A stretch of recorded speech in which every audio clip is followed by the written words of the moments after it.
नमस्कार, मेरा नाम गौरव अग्रवाल है और आप देख रहे हैं अड़ी।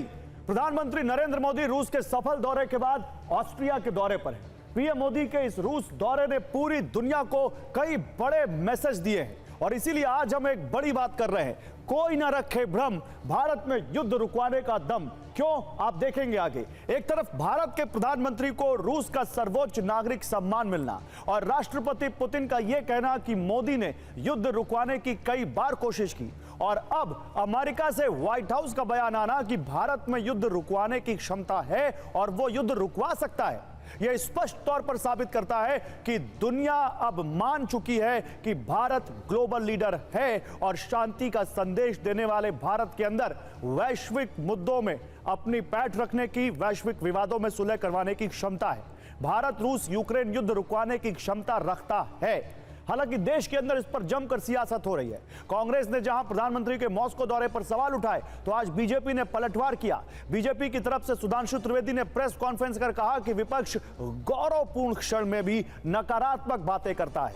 विदेश नीति के संदर्भ में शुद्ध राजनीतिक स्वार्थ के आधार पर राजनीति करना उचित नहीं है। तो आज की अड़ी में इसी पर हम बात रखेंगे कि कोई न रखे भ्रम, भारत में है युद्ध रुकवाने का दम। आइए सबसे पहले आपको व्हाइट हाउस का वो बयान सुनवाते हैं जिसमें उन्होंने कहा कि भारत में युद्ध रुकवाने की क्षमता है।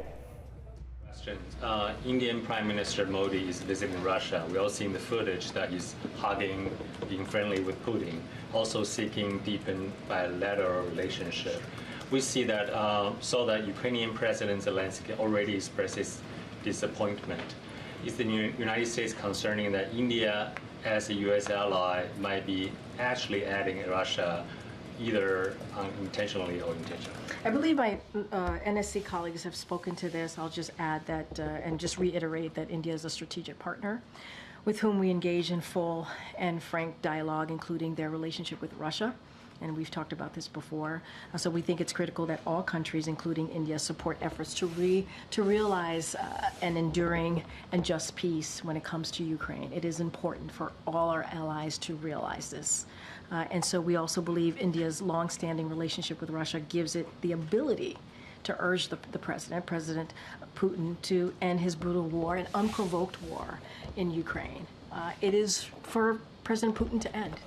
President Putin started the war, and President Putin can end the war. तो जीन पियरे, व्हाइट हाउस की प्रेस सचिव, उन्होंने एक प्रेस कॉन्फ्रेंस में सवाल के जवाब में कहा कि हाँ, भारत के अंदर युद्ध रुकवाने की क्षमता है, भारत युद्ध रुकवा सकता है।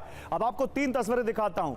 उज्बेकिस्तान में समरकंद में जब पुतिन से पीएम मोदी मिले सितंबर 2022 में, तब उन्होंने सामने पुतिन के कहा यह युद्ध का युग नहीं है। कल मॉस्को में जब पुतिन के साथ प्रधानमंत्री नरेंद्र मोदी वहां पर आप देख रहे थे, उनके साथ वहां जब गए और उनको वहां पर न्यूक्लियर फैसिलिटी में वहां पर उन्होंने तमाम चीजें देखी, पुतिन का कंधा थपथपाया, उनके साथ द्विपक्षीय वार्ता की, तो उस द्विपक्षीय वार्ता में प्रधानमंत्री नरेंद्र मोदी ने कहा शांति सबसे ज्यादा जरूरी है। और उसके बाद आज वियना में, ऑस्ट्रिया में प्रधानमंत्री ने एक बार फिर कहा कि यह समय युद्ध का नहीं है और मासूम बच्चों पर हो रहे जुल्म की भी उन्होंने आलोचना की, वहां पर उन्होंने इसकी निंदा की। तो ये 3 तस्वीरें प्रधानमंत्री किस तरह से शांति का संदेश पूरी दुनिया को दे रहे हैं, या कहें भारत पूरी दुनिया को शांति का संदेश लगातार जब से ये युद्ध शुरू हुआ है तब से दे रहा है, ये 3 तस्वीरें बता रही हैं। लेकिन अमेरिका ने माना भारत में है दम। एक बार हम आपको वो बताएंगे, उससे पहले देखिए क्या कहा प्रधानमंत्री ने आज एक बार फिर वियना में। मैंने पहले भी कहा है, यह युद्ध का समय नहीं है। समस्याओं का समाधान रणभूमि में नहीं हो सकता। कहीं भी हो, मासूम लोगों की जान की हानि स्वीकार्य नहीं है।